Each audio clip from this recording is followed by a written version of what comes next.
하나님께서 오늘 우리에게 주신 말씀은 예레미야 33장 1절부터 3절까지의 말씀입니다.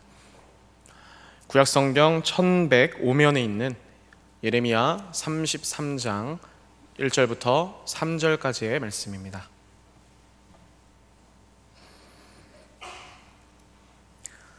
하나님의 말씀 제가 봉독하겠습니다.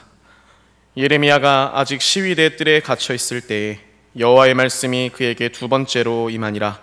이르시되 이를 행하시는 여호와, 그것을 만들며 성취하시는 여호와, 그의 이름을 여호와라 하는 이가 이와 같이 이르도다. 너는 내게 부르짖으라. 내가 내게 응답하겠고 내가 알지 못하는 크고 은밀한 일을 내게 보이리라. 아멘. 이 말씀은 하나님의 말씀입니다. 주님께 감사합니다. 할렐루야. 우리 함께 인사하겠습니다. 오늘 좋은 날입니다. 함께 예배드려서 행복합니다. 또 온라인으로 또 예배 함께 참석하시는 우리 진광 가족들도 환영합니다. 오늘 말씀은 먼저 여러분들에게 사진 한 장을 먼저 보여드리면서 말씀을 나누겠습니다.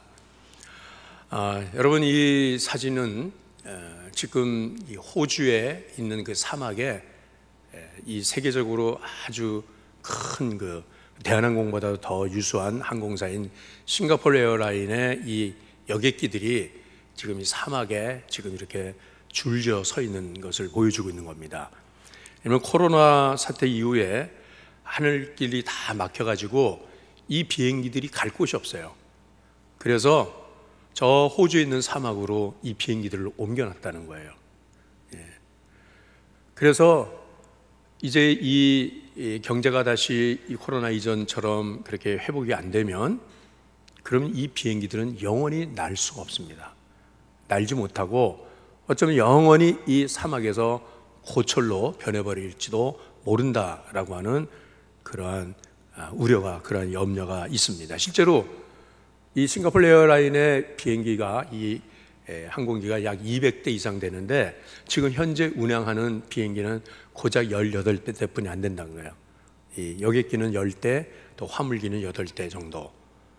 그래서 이건 세계적으로 지금 이제 모든 경제 활동이 위축되고 사람들의 이동이 금지되어지고 그러면서 정말 꺾어진 날개, 한없이 추락하는 지금 세계 경제의 암울한 현실을 단적으로 보여주고 있는 이러한 현장입니다. 여러분, 지금 우리가 살아가고 있는 이 현실을 한 문자로 표현하면 이렇게도 말할 수 있습니다. 사면초가다라고 이렇게 말해야죠. 사면, 동서남북으로 뺑 둘러서 적들이 에워싸고 있기 때문에 원수에게 둘러싸여서 이제는 항복을 하든지 죽든지 둘 중에 하나인 그러한 그 현실, 사면초가라고도 말을 하죠.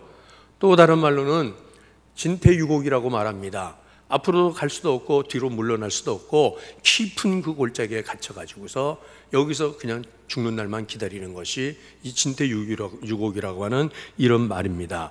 혹은 속수무책이라고도 말합니다. 이것은 두 손이 꽁꽁 묶여가지고서 이제는 더 이상 뭐 힘을 쓸 수가 없고 이제는 내가 할 수 있는 일이 아무것도 없다라고 하는 거거든요. 이 사슬에 묶여 있어 아무것도 할 수 없는 한 사람이 오늘 지금 이 본문의 말씀인 예레미야 선지자입니다. 이 예레미야 선지자는 유대 왕국의 말기에 시드기야 왕 때 하나님의 말씀을 예언 활동을 했던 그런 선지자인데 이 예레미야 선지자는 남왕국의 그 범죄함으로 인해서 하나님께서 이 나라를 바벨론으로 붙여 바벨론에게 그저 매어 살게 그렇게 하신다는 거예요. 나라가 이제는 완전히 멸망당하고 왕은 사슬에 묶여서 끌려갈 것이고, 그러니까 바벨론에게 항복을 해라. 바벨론에게 손을 들고 저들에게 저항하지 말고 그렇게 살면 목숨은 부지할 수 있다라고 그런 말을 하는 거예요. 그러니까 왕이 이 예레미야에 대해서 아주 적대감이 불불 끓어오릅니다. 지금 이 어려운 때에 이 지금 국론이 분열되고 민심이 흉흉한 이때에 하나님의 사람이라고 하는 이 예레미야가 계속해서 이런 분한한 이야기를 하고 유언묘를 아파하고 막 이러니까 저걸 놔두면 안 되겠다 해서 붙들어다가 왕의 시위대 뜰에 있는 그 감옥에다 가두어 버렸다는 것입니다. 이 민족이 당하는 이 풍전등화에 예레미야 선지자, 하나님의 사람이 해야 할 일이 너무나 많은데, 한 사람에게라도 하나님 말씀을 더 전해야 되는데, 이젠 꽁꽁 묶여가지고서 이 감옥에 갇혀있는 이 예레미야의 이 모습이 어쩌면 오늘 우리의 모습이지 않는가라고 생각이 되어집니다. 우리는 아무것도 할 수 없습니다. 자, 이런 가운데 하나님께서 예레미야 선지자에게 말씀하시죠. 오늘 우리 본문 1절 말씀만 먼저 읽어보겠습니다. 자, 시작. 예레미야가 아직 시위대 뜰에 갇혀 있을 때에 여호와의 말씀이 그에게 두 번째로 임하니라 이르시되. 자, 시위대 뜰에 갇혀 있을 때 하나님께서 두 번째 예레미야에게 이렇게 말씀하십니다. 말씀하시는 하나님, 예레미야에게 말씀하신 하나님은 어떤 하나님이신가요? 하나님께서는 나는 이런 하나님이다라고 말씀하시는데, 자, 2절 말씀 또 연결해서 읽겠습니다. 자, 시작. 이를 행하시는 여호와, 그것을 만들며 성취하시는 여호와, 그의 이름을 여호와라 하느니가 이와 같이 이르시도다. 아멘. 자, 예레미야에게 말씀하시는 그 하나님은 지금 일을 행하시는 여호와라 그랬습니다. 일을 행하시는 여호와. 일을 행하신다는 뜻은, 이것은 원래 본문의 뜻을 말하면 천지를 창조하신 하나님이시라는 뜻입니다. 이 세상이 있게 하신 분이 하나님이시라는 것입니다. 그러면서 하나님께서는 모든 일들을 하나님께서 지금 행하시는 것이다. 왜 하나님께서는 이 예레미야가 이렇게 말씀하십니까? 예레미야는 지금 아무 일도 할 수가 없어요. 꽁꽁 묶여 있습니다. 사슬에 매여 있습니다. 그는 감옥에 갇혀 있으면서 하나님 왜 나를 이렇게 가둬두십니까? 왜 하나님 내가 이곳에 갇혀 있어야 됩니까? 나는 더 이때일수록 더 하나님의 일을 열심히 해야 되는데, 이 백성들을 깨우치고 하나님 앞에 돌아오게 해야 되는데, 나를 하나님께서 이 감옥에 눕는 이 현실 속에서 어쩌면 하나님을 향하여서 막 원망이 나올 수도 있을 거예요. 내가 아니면 어떡합니까? 예. 여러분, 오늘 우리도 종종 이런 생각을 합니다. 나 아니면은 안 된다. 우리 집도 나 아니면 안 되는 것, 내 자녀들도 나 아니면 안 되고, 이 아이들에게 먹일 것도 먹이고 입힐 것도 입혀주고 교육시키고, 이 아이들이 사람 구실할 때까지 내가 해야 되는데, 예, 나 아니면 안 된다는 거. 물론 여러분, 부모로서의 책임과 의무를 감당하려고 하는 것은 그거는 잘못된 일이 아닙니다만은, 그러나 나 아니면 우리 가정이 쓰러진다. 그래서 내가 뼈골 빠지게 그냥 고생을 하면서 죽어라 일을 해야 된다라고 하는 이런 생각은 하나님 앞에서는 그것은 하나님을 인정하지 않는 거다라고 그렇게 생각이 되는 겁니다. 어쨌든지 하나님께서는 내가 한다 이렇게 말씀하시는 거예요. 예레미야야, 네가 하는 것 같지만은 내가 한다. 여러분, 저도 목회하면서 종종 교회가 어려움에 처할 때에, 어떤 목회의 위기가 있을 때에, 그럴 때는 교회 때문에 제가 밤잠을 자지 못하고 뒤척이면서, 그러면서 여러 날들을 지내고 안타까워하고 괴로워하고 속상해하고, 하나님 이거 어떡합니까 이거 하나님. 예. 그럴 때 정말 도망가고 싶을 때가 있어요. 예. 그런데 하나님 제가 아니면 어떡합니까? 라고 할 때에, 그럴 때 하나님께서는 제 마음에 말씀하시기를 이렇게 말씀하십니다. 내가 한다. 네가 하는 게 아니다. 그러고 그냥 편히 자라 라고 말씀하시는 거예요. 네. 물론 목사로서 죄송합니다. 이게 지금 온라인 이거를 틀어놓으니까 자꾸 여기서 들어오는 소리가 자꾸 나네요. 네. 목사로서 여러분 목회를 책임지고, 네, 정말 모든 걸 다 바쳐서 목회를 합니다라고 하지만은, 그러나 주님께서는 저에게 이렇게 말씀하세요. 네 교회가 아니다, 내 교회다 라고 말씀하세요. 너 없으면 안 될 것 같지만은, 그러나 아니야, 이 진광교회는 나의 교회이기 때문에. 네. 어떨 때는 몸이 너무 아파가지고서요, 그래서 하나님 저 죽을 것 같아요. 저 죽으면 어떡하죠? 이 교회는요? 라고 하면 하나님께서 또 그렇게 말씀하세요. 너 아니래도 잘 돼, 걱정하지 말어. 때가 되면은 편히 그냥 죽으면 죽을 거다라고 생각하고 살아라라고 그렇게 말씀하시더라고요. 정말 그렇더라고요, 여러분. 네. 혹은 여러분, 우리가 현실적으로 하나님의 행하시는 일에 대해서 혹은 교회에서 되어지는 이런 현실이나 뭐 이런 것들 보면서 내가 막 염려가 되고 어리석은 생각이 들고 때로는 부정적인 생각이 들고 그래서 아니 나 이제 그만둘 거야, 나 안 할 거야, 아니 뭐 되든 말든 하든 니들이 알아서 해, 막 이렇게 한다라고 하면, 그러면서 이제 뒤로 물러나서 팔짱 끼고 어디 잘 되나 보자라고 그렇게 하는 그런 모습들도 보이더라 이 말이거든요. 그렇지만은요, 그래도 그때도 하나님께서 내가 한다, 이 진광교회는 나의 교회다라고 말씀하시는 거예요. 자, 그러니까 우리는 여러분, 내가 책임과 나에게 맡긴 책임과 의무를 소홀히 하라는 것이 아니라 하나님의 주권을 인정하고 고백하며 살아가라라고 하는 말씀이에요. 하나님께서 하십니다라고 하면 여러분, 우리는 마음의 평안을 얻을 수가 있는 것이에요. 그리고 하나님 앞에 내려놓게 될 수가 있는 거거든요. 엘리야 선지자도 한때는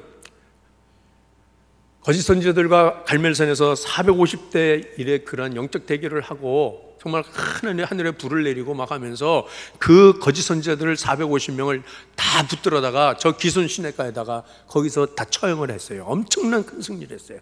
이런 하나님의 큰 용사임에도 불구하고 이세벨이라고 하는 아방의 그 이방의 우상을 섬기는 그 여인의 독지설인 말 한마디에 이 엘리야는 얼어붙기 시작했어요.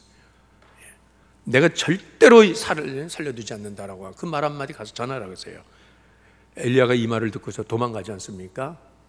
도망가요. 멀리 도망가요.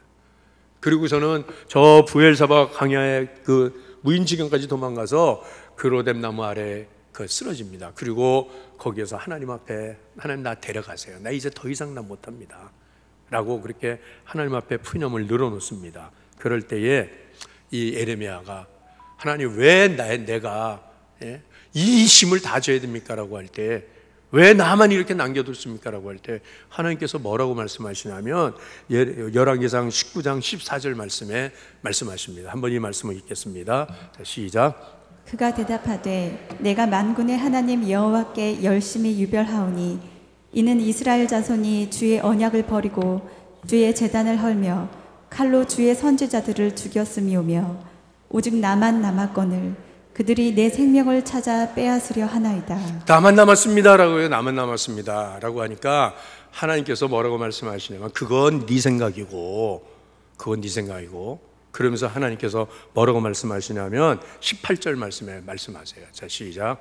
그러나 내가 이스라엘 가운데에 7,000명을 남기리니 다 바알에게 무릎을 꿇지 아니하고 다 바알에게 입맞추지 아니한 자니라. 아멘.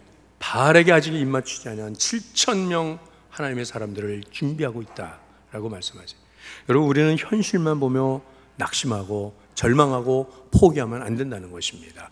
하나님께서 숨겨놓은, 하나님께서 예배해놓은 하나님의 사람이 이 시대에 이 진광교회를 위해서 하나님께서 준비한 주님의 사람들이 있다는 것을 분명히 하나님께서 우리에게 말씀하신다는 거예요. 제가 이 주변에 이제 우리 이 형제 교회 중에 한 교회 이제 목사님이 은퇴를 하시게 됐어요. 정년이 돼서 은퇴하는데 이 목사님이 은퇴하면서 걱정을 많이 하시잖아요. 그런데 이제 교회가 이렇게 이렇게 크지가 않기 때문에 근근히 그냥 생활만 했어요. 그러다가 목사님 은퇴를 하니까 은퇴 목사님, 원로 목사님 또 생활도 도와드려야 되죠. 후임 목사님도 또 생활비 드리고 해야 되니까는 경제적으로 부담이 많이 되는 거예요.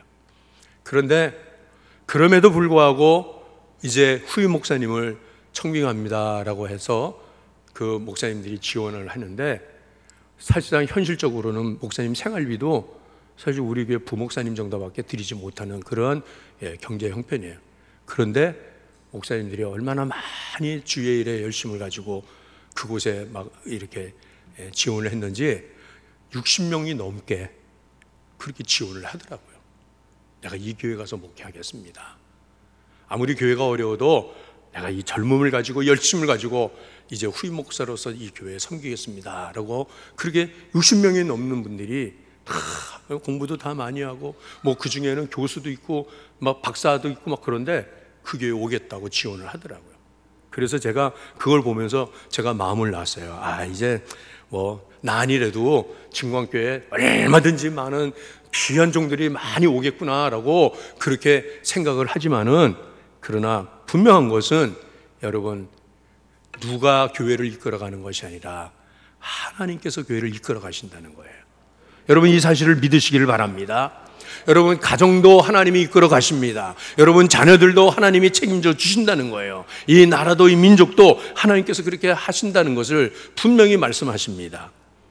일을 시작하신 하나님께서 그것을 지어 성취하신다고 말씀하세요. 그것을 이루신다고 말씀하세요. 하나님께서는 그냥 시작하고 내팽개치는 하나님이 아니세요. 예.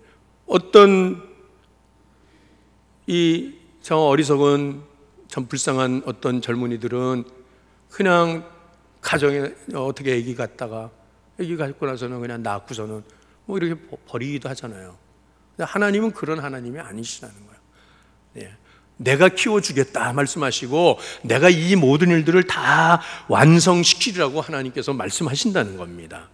빌립보서 1장 6절 말씀을 읽겠습니다. 자, 시작. 너희 안에서 착한 일을 시작하시니까 그리스도 예수의 날까지 이르실 줄을 우리는 확신하노라. 아멘. 그리스도 예수의 날까지 이 모든 일들을 하나님께서 이루실 것을 확신한다는 것입니다. 여러분, 감옥에 갇혀 있을 때에 하나님이 어떤 하나님이신가를 내가 더 잘 알게 되고, 그 다음에 그 하나님께서 나에게 말씀하시는 그 말씀을 들어야 되는 거예요. 말씀을. 바깥 세상에서는 이런 사람 저런 사람 많은 말을 하지만은 내가 감옥에 갇혀 있다라고 하면은 이제는 나에게 해주는 말도 없고 들릴 수도 없고, 그러나 오직 하나님을 향하여 우리의 귀를 열어야 되는데, 오늘 이 본문 말씀은 예레미야가 시대 뜰에 갇혔을 때 두 번째 하나님께서 말씀하신 거예요. 두 번째. 그러면 첫 번째 하나님께서는 언제 말씀하셨냐면 32장 1절 2절에 하나님께서는 예레미야에게 첫 번째 말씀을 하십니다. 자, 1절 2절 읽겠습니다. 자, 시작. 유다의 시드기야 왕 열째 해 곧 느부갓네살 18째 해에 여호와의 말씀이 예레미야에게 임하니라. 그때에 바벨론 군대는 예루살렘을 에워싸고 선지자 예레미야는 유대 궁중에 있는 시위대 뜰에 갇혔으니. 자, 여러분, 여기 이미 시대뜰에 갇혀 있는 예레미야에게 하나님께서 첫 번째 말씀을 하세요. 어떤 말씀하시냐면 그 말씀이 이 32장 6절로부터 15절까지의 말씀인데, 무슨 말씀이냐면 하나님께서는 예레미야의 사촌 형제가 있는데 하나멜이라고 하는 이 사촌 형제가 너희가 찾아올 거다. 그리고 자기 밭을 사달라고 얘기를 할 거다. 그러면 너는 그 밭을 사라라고 하나님께서 말씀을 하시는 거예요. 자, 그 말씀도 읽어볼게요. 자, 예레미야 32장 6절서부터 8절까지 말씀 읽겠습니다. 자, 시작. 예레미야가 이르되 여호와의 말씀이 내게 임하였느니라. 이르시기를 보라, 내 숙부 살룸의 아들 하나멜이 내게 와서 말하기를 너는 아나돗에 있는 내 밭을 사라. 이 기업을 물을 권리가 내게 있느니라 하리라 하시더니, 여호와의 말씀과 같이 나의 숙부의 아들 하나멜이 시위대 뜰 안 나에게 와서 이르되 정하노니 너는 베냐민 땅 아나돗에 있는 나의 밭을 사라. 기업의 상속권이 내게 있고 물을 권리가 내게 있으니 너를 위하여 사라 하는지라. 내가 이것이 여호와의 말씀인 줄 알았으므로. 자, 여러분, 지금 이제 나라가 지금 이제는 완전히 망하는 그런 시점이에요. 이제는요, 집 있고 땅 있고 아무 소용 없는 거예요. 이 사촌 형제가 너무 살기가 힘들어서 자기가 가지고 있는 땅을 팔아야 되는데 이거를 다른 사람에게 팔 수가 없는 거예요. 하나님의 그 율법 말씀으로는 가장 가까운 형제, 가장 가까운 친족 그 밭을 사도록, 그렇게, 그래서 그 기업이 다른 족속에게로, 다른 사람에게로 넘어가지 않도록 하는 게 이 하나님의 법입니다. 그러니까는 이 하나멜이 살펴보니까는 예레미야가 가장 가까운 형제예요. 그러니까 이 면회를 갔습니다. 그리고 그 감옥에 갇히는 이 예레미야에게 와서 형님, 사실 이렇게 이러는데 형님 이 밭을 좀 사십시오라고. 여러분, 감옥에 갇힌 사람한테 밭을 사라니, 이 땅을 사라니, 이게 무슨 말입니까? 예? 지금 언제 죽을지 모르는 사람이에요. 언제 지금 다 포로로 붙들려 갈지 모르는데 그 밭을 사라고 하는 것은 그거는 어리석은 짓 아닙니까?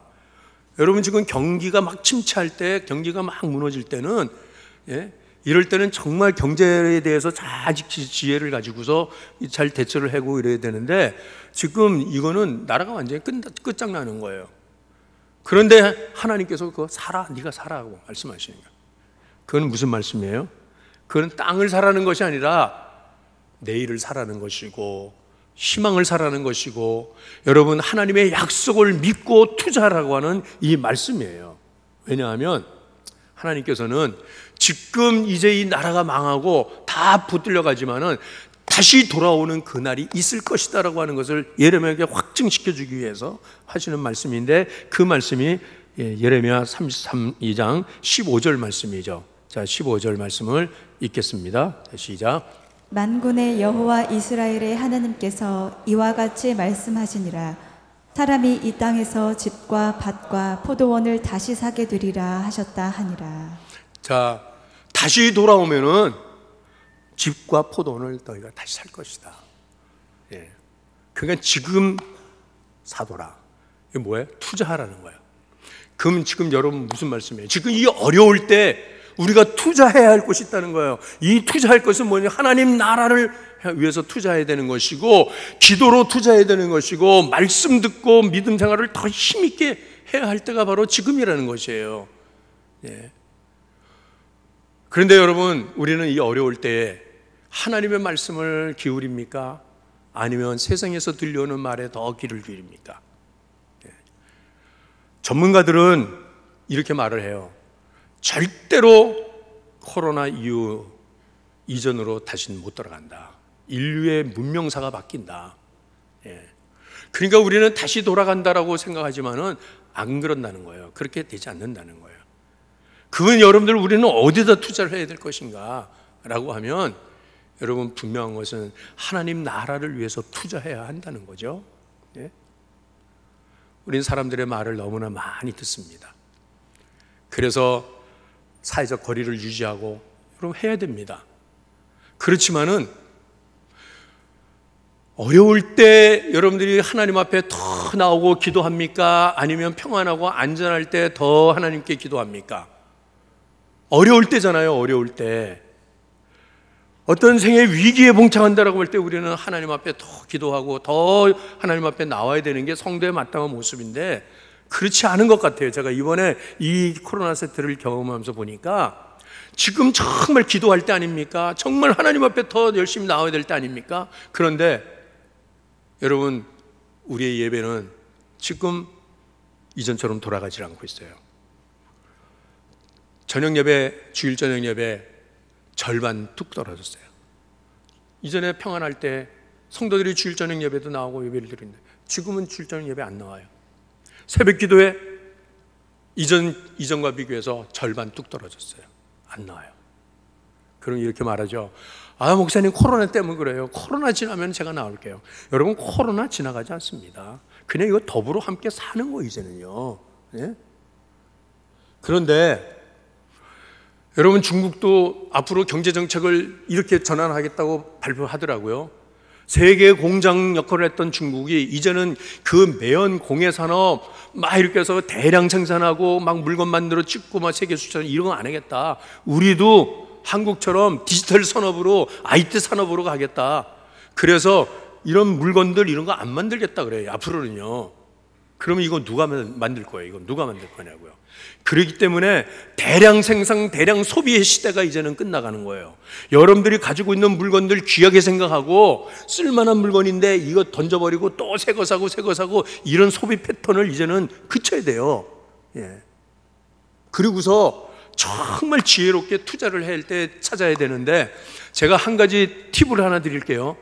앞으로 경제는 더 폭락을 할 겁니다. 부동산은 더 추락을 할 거예요. 그렇기 때문에 그래도 지금 아주 부동산이 지금 아직은 이 가격을 가지고 있을 때 이만한 가치를 가지고 있을 때 지금 파세요. 지금 팔으라니까요. 앞으로 더 떨어진다니까요. 제 말 듣고 지금 팔아서 딱 챙기고 있다가 더 떨어지고 왕창 떨어져서 반토막 내고 그럴 때 그때 사라고요. 그때. 그러면은 돈 벌게 돼 있어요. 그래서 돈 벌면 저한테 밥 한 그릇 사주시라고. 네? 이런 이 변혁기에는 정말 이 지혜롭게 앞으로 내가 무엇을 위해서 투자를 할 것인가라고 할 때에 저는 이것을 영적으로 해석해서 하나님 나라를 위해서 투자를 해라, 기도하자, 더 말씀 듣자, 하나님께 더 가까이 가자라고 하는데 사회적 거리를 두어가지고서 가까우지 마. 노예, 지난 화요일날 노예가 열렸어요. 마침내. 그래서 정말 작년에 보고 처음 보는 목사님들, 장로님들 많이 오셔서 너무 반갑다고 저는 손을 딱 내밉니다. 손을 내미니까 악수하자고 손 내미니까 이분들이 다 한결같이 다 이래요. 이거 뭐예요 이게? 예? 이 너무나 이 세상에서 들려오는 이런 소리 다 너무 민감한 거예요. 가까이 오지 마. 감염돼, 전염돼. 그런 것이 하나님과의 영적인 거리도 멀어졌다는 거예요, 여러분들이. 예? 하나님과도 적당하게 안전거리를 지켜가면서 그러면서 아주 지혜롭게 신앙생활을 한다라고 하지만은 여러분, 우리는 이럴 때, 어려울 때 더 하나님께 가까이 가면, 부르짖어 기도하면 하나님께서 분명히 예레미야에게 약속하지 않습니까? 네가 알지 못하던 크고 은밀한 것을 너에게 보여줄 것이다 라고 말씀하시는데, 크고 은밀하다는 것은 상상을 못하는 겁니다. 과연 이런 현실이 되어질까? 지금 다 포로로 붙들려 가는데 나라는 망하고 마는데 이제는 끝장났다고 생각하는 이 현실 속에서 하나님께서 크고 비밀한 것은 무엇을 말씀하시냐면, 우리 본문 33장 6절에서 8절까지 하나님께서 분명히 약속하십니다. 이 말씀 읽겠습니다. 자, 시작. 그러나 보라, 내가 이 성읍을 치료하며 고쳐 낫게 하고 평안과 진실이 풍성함을 그들에게 나타낼 것이며, 내가 유다의 포로와 이스라엘의 포로를 돌아오게 하여 그들을 처음과 같이 세울 것이며, 내가 그들을 내게 범한 그 모든 죄악에서 정하게 하며 그들이 내게 범하며 행한 모든 죄악을 사할 것이라. 아멘. 하나님께서 이 성읍을 내가 다시 치료할 것이다, 내가 고쳐서 낫게 할 것이다, 평안과 진실함이 더 풍성하게 될 것이다. 여러분, 지금 현실을 보면 너무 절망스러워요. 너무 마음이 아파요. 하나님, 나 아무것도 할 수가 없어요. 네. 목회하면서 이러한 무력감을 느낀 게 이번에 정말 가장 큰 무력감이 이번 이 시대에, 제가 기도해요. 하나님 앞에, 하나님, 우리는 오늘을 보기 위해서 벌써 수년 전에 이 앞에 들어오는 라운 아파트와 아이파크를 위해서 이곳에 들어올 주민들이 우리 교회 전도문이 활짝 이곳에 다 올 수 있도록 준비하기 위해서 이렇게 아름다운 성전을 건축했는데, 그런데 오늘 이 사태가 오히려 있던 성도들까지도 흩어져 버리고 숨어버리고 예배를 나오지 않습니다. 예? 그러니 하나님, 도대체 무슨 일입니까? 무슨 일입니까? 이 빈 예배당 어떻게 할 겁니까? 제가 너무 막 답답해요. 너무요. 어떨 땐 정말 막 눈물이 나요. 이 현실을 보자고 하나님은 그렇게 허리띠를 졸라매고 성도들이 그렇게 고생을 하면서 이 예배당을 이렇게 지었는데, 이제 지금 이 아파트 입주가 시작되는데 하나님 어떻게 하실 겁니까? 금요일서부터 현장 전도를, 이 라운 아파트 입주민들이 이제 들어오기 위해서 방문하는 그 시간이기 때문에 금요일부터 오늘까지 지금도 나가서 우리 청년들이랑 우리 일부 예배드린 집사님, 권사님들 나가서 그분들에게 환영하는 인사를 하고 전도 선물을 주고 그럽니다. 금요일날, 토요일날 비가 쭉쭉 내리는데 온몸을 젖어가면서 정말 눈물겨운 장면이에요. 거기서 나가서 우리 성도들이 전도하면서, 전도라는 게 뭡니까? 뭐 예수 믿으라는 게 아니에요. 우리 교회가 이런 교회가 있습니다는 걸 알리기 위해서 전도 선물 곽티슈 3개 들어가 있는 거, 그거를 그렇게 나눠주고 이렇게 하는데 거절하는 거예요. 거절하는 거예요. 안 받겠다는 거예요. 어제도 우리 여전대 총회장 이현숙 권사님이 차들이 들어갈 때는 챙챙 들어가죠, 지하로. 그 일 다 보고 이제 나가는 분들한테 이렇게 이제 그 선물도 주고 인사하고 그러는데, 거기에 옆에 이제 이 판촉 업체에서 나온 그런 그 아줌마들이 여러 명들이 있어요. 뭐 전단지, 뭐 판촉물 막 이런 거. 그러면서 이제 그분들이 막 달라붙으니까 아예 문을 안 열어줘요. 그런데 우리가 주는 그 전도 선물 곽티슈 3개짜리 이걸 이렇게 보이면은 문을 열어주거든요. 그걸 받으려고. 그러면 그때다 싶어갖고 벌떼처럼 달려들어갖고 막 거기다 막 유인물 홍보물을 막 집어 던지 막 이만치 누니까 이분들이 막 화가 나는 거예요. 막. 그러니까 어떤 분은 우리 권사님이 문을 열었어요. 창문을 열어서 그걸 드렸어요. 그랬더니 받았는데 이 아줌마들이 달라붙어서 또 막 그걸 누니까는 화가 났는지 받았던 걸 다 집어 던지더라고요. 창문 바깥으로. 그러면서 우리가 준 그 선물도, 그 곽기수 전도 선물도 확 집어 던지고 차가 휙 나가는데 차가 휙 그 위로 지나가서 밟고 지나갔어요. 전도 티슈 선물. 제가 그거 보고 너무 마음 아팠어요. 너무. 예. 하나님, 저들이 우리를 환영한, 저들이 우리가 전하는 그 사랑의 선물을 받지 아니하고 마치 잡상인처럼 취급하는 이런 현실을 보면서 하나님, 도대체 이 라운 아파트는 그래도 길 건너편에 한 500여 세대고 지금 바로 우리 앞에는 1500세대인데, 그런데 이제 7월이 되면은 본격적으로 6월 7월이 되면 입주를 하기 시작할 텐데 우리 교회 하나님 이분들 보내주시지 않으면 어떡할 겁니까? 어떡할 겁니까? 예. 자, 그러나 이 현실을 보면은 너무나도 암담해 보여요. 그렇지만 분명히 하나님께서 약속하신 이 말씀을 저는 붙듭니다. 우리 진공의 사랑하는 가족 여러분들도 이 말씀을 붙들고 기도하십시다. 그리고 우리는 전도해야 됩니다. 우리는 어떻게든지 하나님께서 이 진광교회를 이곳에 이렇게 아름답게 건축하게 하신 것은, 이곳에 빈자리가 있다는 것은 저들이 이곳에 다 찾아올 수 있도록 우리 하나님께서 미리 준비하신 것이기 때문에 우리는 믿음에 투자하는 것을 두려워하지 마시길 바랍니다. 하나님 나라를 위해서 투자합시다. 말 같지 않은 소리 하지 말라고, 이 때에 무슨 땅을 사주냐고. 예레미야가 그렇게 했다고 하면 포로에서 돌아올 때에 하나님께서 주시는 그 기업을 누릴 수가 없던 거예요. 그렇지만 예레미야는 사람의 말에 귀를 기울이지 않고 하나님의 말씀에 귀를 기울였어요. 첫 번째 말씀, 땅 사놔라, 투자해라, 그리고 곧 하나님 나라를 다시 하나님께서 회복시켜 주실 것이다. 그리고 두 번째 말씀은 크고 비밀한 것을 너에게 보여줄 것이니 너는 부르짖어 기도하라고 하나님께서 이 예레미야에게 말씀하신 것처럼 우리 진강에 사랑하는 가족 모두에게 하나님께서 오늘 이 말씀을 주심을 믿습니다. 여러분, 목사 혼자 애쓴다고 되는 거 아니고, 우리 장로님들이 권사님들이 한다고 해서 되는 것도 아니고, 하나님이 하신다는 거. 그래서 이 말씀을 붙드시고 하나님께서 어떻게 축복하실 것인가라고 하는 이 말씀, 마지막 말씀을 우리가 함께 읽겠습니다. 그 말씀은 바로 예레미야 33장 9절 말씀입니다. 9절 말씀 함께 읽겠습니다. 자, 시작.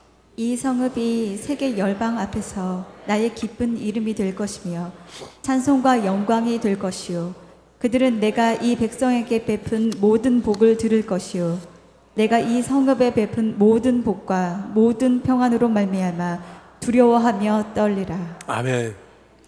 제가 말씀을 시작할 때 호주의 그 사막에 줄지어 서 있는 날지 못하는 이 비행기들을 보여주었습니다. 우리 교회는 지난 12년 동안 두 날개 비전으로 제자들을 양육하고 훈련시켜서 이제 정말 두 날개를 펴고 날아오라야 될 이때인데, 이 날개가 꺾이고 날개가 접혀서 지금 이 사막에 지금 여기에 갇혀있는 이 모습이 바로 현실적으로는 우리의 모습이지만은, 그러나 하나님은 분명히 우리 교회를 다시 비상하게 하실 줄로 믿습니다.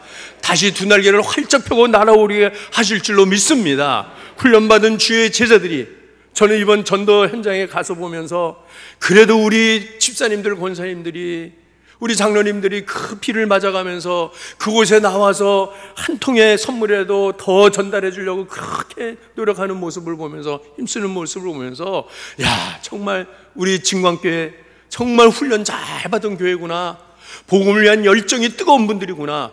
거기 현장에 판촉하러 오신 그 아줌마들은요, 우리나라 전국을 돌아다니면서 그 판촉하는 일로 그렇게 생활하는 분들이에요. 근데 그 아줌마 중에 한 분이 저한테 어제 그러더라고요. 저 하남에 있는 어느 교회 있어요. 아유, 그 교회 이름을 대면서, 아유, 그 교회는 유도 아니네요, 그래요. 제가 아는 교회거든요. 얼마나 열심인지 몰라요, 그 교회. 예. 그리고 교회가 막 부흥하고요. 하남 신도시니까. 그래서 제가 기분이 좋았어요. 예. 아, 진강교회가 그 교회보다 더 열심히 있는 교회라고 칭찬을 하더라고요. 예. 우리 사랑하는 진강의 가족 여러분, 하나님께서 우리를 훈련시키신 것이 헛된 일이 아닐 줄로 믿습니다. 우리는 다시 날아오르게 될 줄로 믿습니다. 그래서 저는 오늘 예레미야 33장 9절 말씀을 이렇게 제가 다시금 하나님이 저에게 주시는 말씀으로 제가 다시 봤습니다. 우리 진광교회는 세계 열방 앞에서 주님의 기쁜 이름이 될 것입니다. 찬양과 영광이 될 것입니다. 세상은 하나님께서 우리 사랑하는 진광 가족들에게 허락하신 그 축복으로 말미암아 저들이 그 복을 함께 나누어 받겠다고 우리 교회로 구름대처럼 몰려오게 되는 이 비전을 꿈꾸고 있습니다. 사랑하는 우리 진광 가족 여러분, 우리는 갇혀서 아무것도 할 수 없다고 그렇게 주저앉아 있지 마시고, 코로나 때문에 나는 아무것도 못한다고 스스로 여러분들이 절망하고 포기하지 마시고, 이제 다시 예레미야가 하나님의 말씀, 첫 번째 말씀, 두 번째 말씀 들으면서 하나님께서 그 포로에서 돌아오게 하셔서 그 백성들로 하여금 열방의 찬양과 영광이 되게 하신다는 이 말씀이 우리 교회에 그대로 이루어지는 그날을 함께 볼 수 있기를 원합니다. 우리 다음 주일은 우리 총회에서 정한 예배 회복의 날로, 예배 회복 주일로 그렇게 정했습니다. 광고할 때 잠깐 더 소개를 하겠습니다. 아직 두려움 가운데, 염려심 가운데 주저앉아 있는 우리 식구들 다 불러내서 다시 우리 교회가 온전히 하나님 앞에 예배하고 하나님께 찬양과 영광을 올려드리며 하나님의 꿈과 비전을 이루어드리는 우리 교회 될 수 있도록 오늘 이 말씀 여러분들 마음에 새기면서 이 말씀으로 우리 잠시 답심해서 우리 함께 기도하겠습니다.